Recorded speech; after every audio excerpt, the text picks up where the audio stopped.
Hello, welcome to your video on adding and subtracting fractions. This is one part of a series of videos. You will be able to add and subtract fractions with like denominators. So the first thing you have to know is what like denominators actually are. The word like means similar or the same, and so that's exactly what it is. It's fractions that have the same, and that's the most important thing, denominator. And just to remember, denominator is the number on the bottom of the fraction. You might also have associated common denominators with that. Either one is fine. It means all the same. So here are two fractions for you, and I'm going to give you some common denominators. Common denominator of 1/2 would be 3 halves.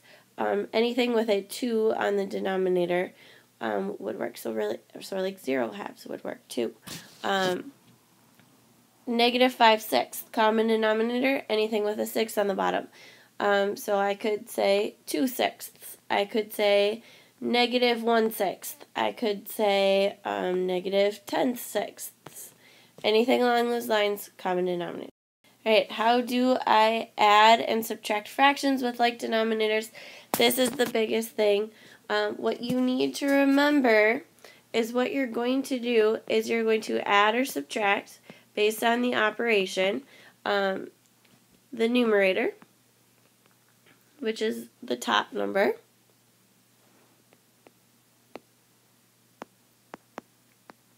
okay, and if you need to make a note that numerator is the top, then do that. And the denominator, and I'm going to abbreviate here, the denominator stays the same. So it's not going to change. Okay, so that's the most important thing to remember as we are solving these. So this first example, 1/8 plus 3/8. What you're going to do, because they already have a common denominator, that makes it easy. You're going to just take the numerators and add them together. So 1 plus 3, well, that's easy math. That equals 4, and then the 8 just stays the same.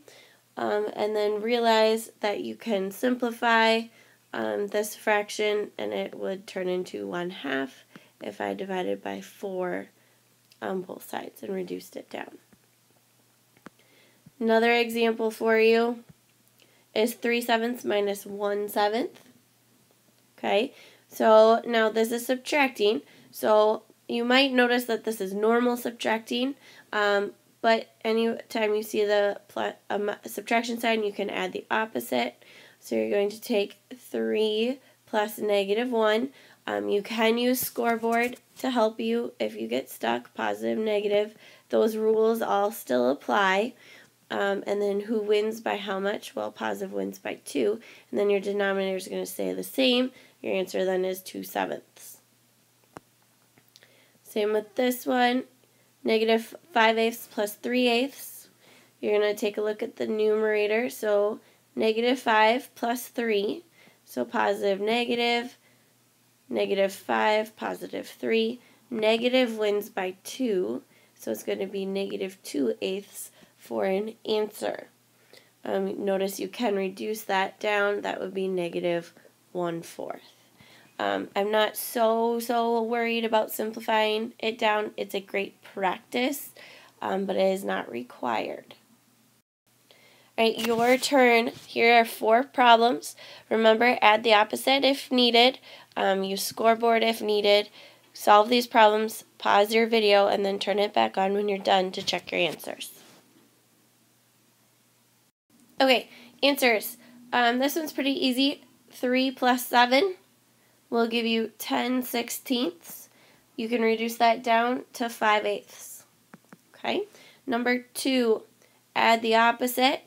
I have 3 plus negative 7, and that will give me negative 4/10. Okay, and I can reduce that down to negative 2/5. Again, reducing is a great strategy. here we go, add the opposite. So I now have 11 plus 7, which gives me 18 twelfths. And then I can actually turn that into a mixed number. Hopefully you remember how to do that. But 12 goes into 18 one time, and then there's 6 left over out of the 12, which can also end up being 1 and 1/2. And the last one, you have 2 negatives, so scoreboard will tell me that my answer is -7 ninths. If these, you couldn't figure them out, try them again if you made a mistake, but if you really get stuck, this would be something to make a little frowny face by or something. So when I ask if there's questions, you can ask questions at the end of your video too. How do you find equivalent fractions? This is something that you'll need to know also, but it shouldn't be too terribly new. So if I have 8 ninths and I want to find equivalent fractions, I'm just going to multiply the numerator and the denominator by the same number every time. It doesn't really matter what number you pick when you're finding equivalent fractions. If it's a very big fraction, like really big numbers, you might even be able to divide to reduce. But equivalent fractions, so for example, I could take this and multiply both the numerator and denominator by 10, and my equivalent fraction would be 80/90. I could do the same thing, and instead of multiplying by 10, now I'm going to multiply by 2. Okay, both the numerator and the denominator. So 8 times 2 is 16, 9 times 2 is 18. All 3 of these are now equivalent fractions. I can do another one. Instead of multiplying by 2, I'm going to multiply by 5. 8 times 5 is 40, 9 times 5 is 45. All 4 of these are equivalent fractions. In other words, they are equal. They're the same amount. Here's another one for you, 5/7. Again, pick whatever you want. I can do times 2 on both. That would give me 10/14. If I multiply by 3 on both, I'm going to get 15/21. If I multiply by 4, I'm going to get 20/28. All 4 of these are equivalent fractions. They're equal. They're the same value. The same holds true with negatives. Okay, you just have to keep the negative in your problem. So if I multiply by 2, now I'm going to have -4/6 for my equivalent fraction. I can multiply by 5. Okay, so now it's going to be -10/15. I got to keep that negative in there. And I can multiply by 7. Okay, so -14/21. They're all equivalent. If I forgot my negative sign and made it positive, then it would no longer be negative. So be careful. All right, your turn. I want 3 equivalent fractions to these 3 different fractions that you have here. So 3 equivalent fractions to each one of these. So you'll have 9 total on your notes page. Pause the video and then turn it back on when you are ready to go. Alright, I gave you a list of some of the equivalent fractions. This is by no means the only ones. So depending upon which numbers you chose to multiply by, you may or may not see them up here.